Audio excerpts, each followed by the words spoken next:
Hello friends, welcome to our channel study for law. आज हमारा jurisprudence जो हमारी जूरिस्प्रूडेंस सेकंड के क्वेश्चन चल रहे हैं उसका 5th क्वेश्चन है। इससे पहले 4 क्वेश्चन हो चुके हैं एलएलबी सेकंड सेमेस्टर और अदर सेमेस्टर, जिसमें भी जूरिस्प्रूडेंस पूछा जाता है। राज्य की परिभाषा या फिर राज्य शब्द को परिभाषित करें, ये दोनों ही तरीके से आपसे पूछ लेगा, या फिर राज्य ही सिर्फ राज्य ही लिखा हुआ आ जाएगा कि राज्य शब्द को डिफाइन करें। ठीक है, और ये क्वेश्चन आपसे सबसे ज़्यादा शॉर्ट में और वेरी शॉर्ट में पूछा गया है, 4 नंबर और 10 नंबर में।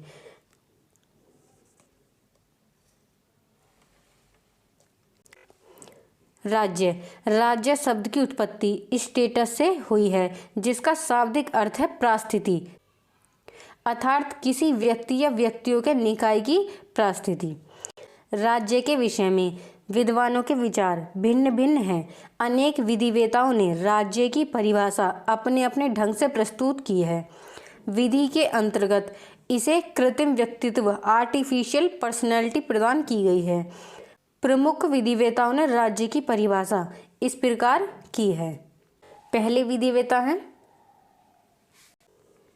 वुडरो विल्सन ने राज्य को परिभाषित करते हुए कहा है कि एक निश्चित भूभाग पर कानूनी रूप से संगठित किसी जन समुदाय को राज्य कहते हैं। विल्सन कहते हैं कि एक निश्चित भूभाग पर, यानी कि एक निश्चित जमीन के हिस्से पर कोई संगठित जन समुदाय कानूनी रूप से रहता है, उसे ही राज्य कहते हैं। इसके बाद है जॉन ऑस्टिन कहते हैं राज्य एक ऐसी संस्था है जो एक निश्चित क्षेत्र में रहने वाले लोगों पर सर्वोच्च अधिकार का प्रयोग करती है। जो ऑस्टिन है वो कहते हैं कि राज्य जो है वो एक ऐसी संस्था है जो एक निश्चित क्षेत्र में रहने वाले व्यक्ति हैं उन पर सर्वोच्च अधिकार शक्ति का प्रयोग करती है। इसके बाद है लास्की, ये कहते हैं राज्य एक ऐसी संस्था है जो एक निश्चित क्षेत्र में रहने वाले लोगों के सामूहिक जीवन को विनियमित करने वाली सामूहिक शक्ति का प्रतिनिधित्व करती है।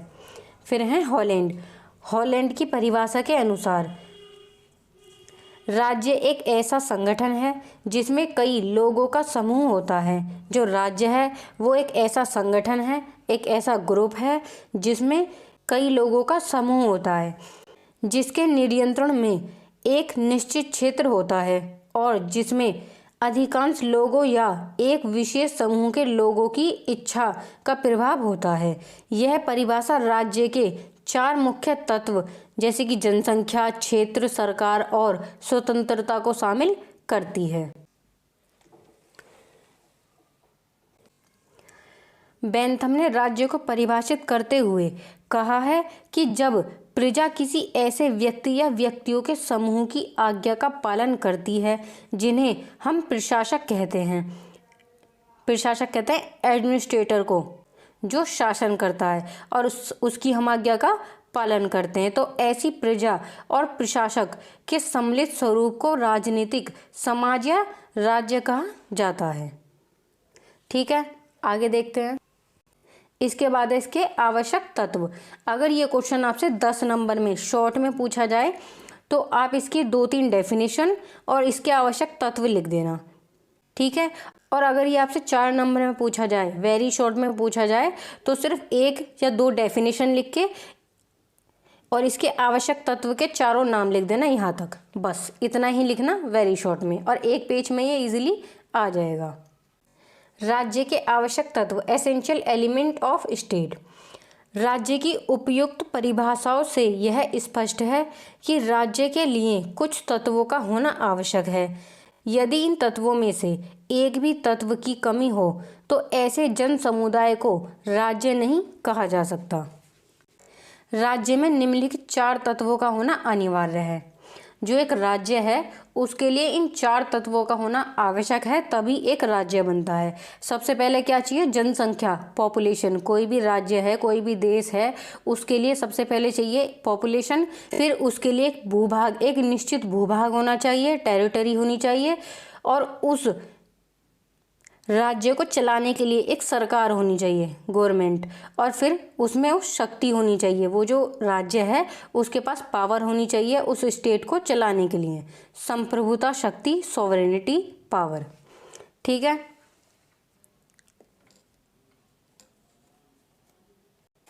जनसंख्या, पॉपुलेशन, मनुष्य के बिना मानव समुदाय का अस्तित्व असंभव है, अतः जनसंख्या के बिना राज्य का अस्तित्व हो ही नहीं सकता। जिस प्रकार मनुष्य के बिना एक समुदाय नहीं हो सकता, उसी प्रकार एक जनसंख्या के बिना क्या नहीं हो सकता, राज्य नहीं हो सकता। राज्य के लिए मनुष्य का संगठित समुदाय होना परम आवश्यक है। राज्य के लिए मनुष्य का एक संगठित समुदाय होना परम आवश्यक है। राज्य के लिए जनसंख्या आवश्यक है। राज्य के लिए आवश्यक है कि उसकी जनसंख्या पर्याप्त हो ताकि उसे शासक और शासित वर्ग में विभक्त किया जा सके। यह जनसंख्या इतनी होनी चाहिए कि राज्य के कार्यों को संचालित किया जा सके। एक राज्य की स्थापना के लिए सबसे पहले जनसंख्या होनी चाहिए और बिना जनसंख्या के राज्य का कोई अस्तित्व नहीं है, और जनसंख्या पर्याप्त होनी चाहिए जिससे कि उसके जो कार्य हैं वो हो सके। आगे देखते हैं। इसका दूसरा आवश्यक तत्व है भूभाग।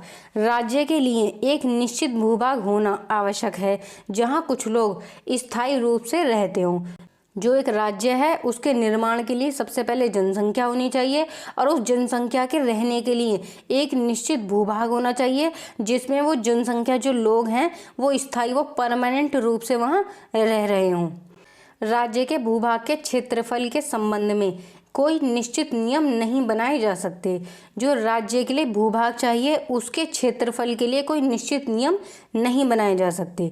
राज्य छोटा भी हो सकता है और बड़ा भी हो सकता है। राज्य की प्रादेशिक सीमाओं में भूभाग का वायुमंडल तथा भूगर्भ क्षेत्र भी सम्मिलित रहता है।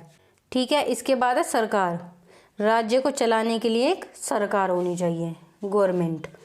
राज्य के अस्तित्व के लिए सरकार का होना नितांत आवश्यक है। सरकार एक ऐसी संस्था है जिसके माध्यम से राज्य अपने कार्यों को संपादित करता है, यानी कि अपने कार्य को चलाता है।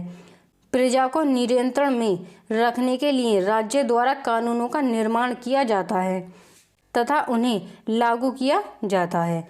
सरकार का एक मुख्य कार्य यह होता है कि वह राज्य को बाह्य एवं आंतरिक आक्रमणों से सुरक्षित रखे तथा समाज में शांति व्यवस्था बनाए रखे।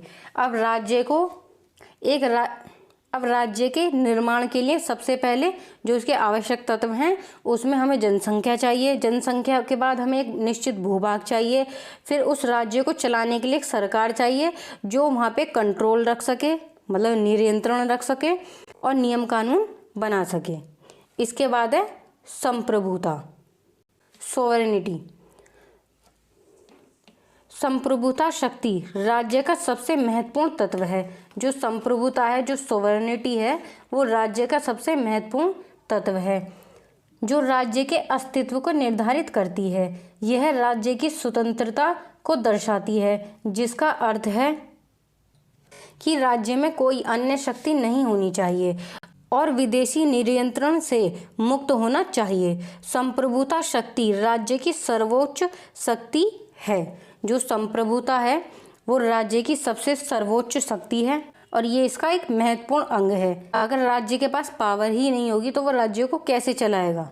राज्य को चलाने के लिए उसके पास पावर होनी चाहिए, उसके पास संप्रभुता होनी चाहिए। ठीक है। इसके बाद है, इसको याद करने के लिए कीवर्ड। सबसे पहले राज्य की परिभाषा। राज्य की परिभाषा क्या है? राज्य शब्द को स्टेटस शब्द से लिया गया है जिसका अर्थ है परिस्थिति। याद रखना इसको। और इसके बाद इसके ये विधि शास्त्री हैं जिन्होंने राज्य शब्द को डिफाइन किया है।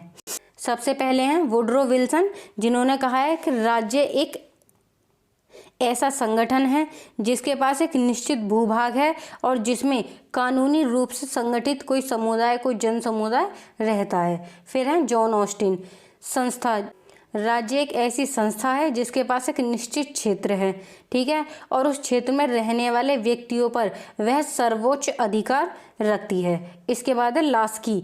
लास्की कहते हैं कि राज्य एक ऐसी संस्था है जिसके पास एक निश्चित क्षेत्र है और उस क्षेत्र में रहने वाले व्यक्तियों के सामूहिक जीवन पर विनियमित शक्ति का प्रतिनिधित्व करती है। इसके बाद है हॉलैंड।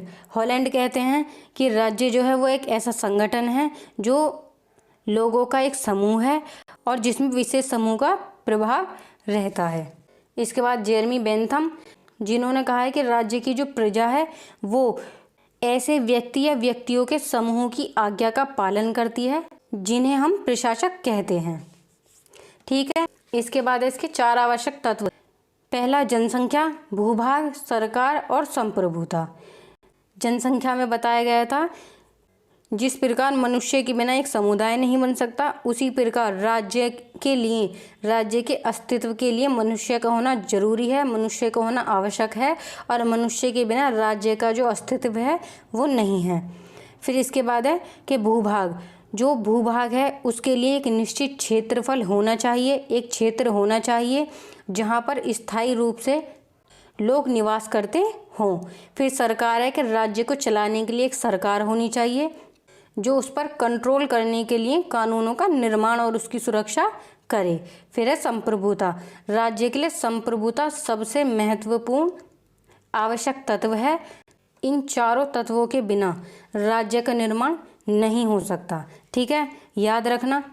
मिलते हैं अगली वीडियो में बहुत जल्द।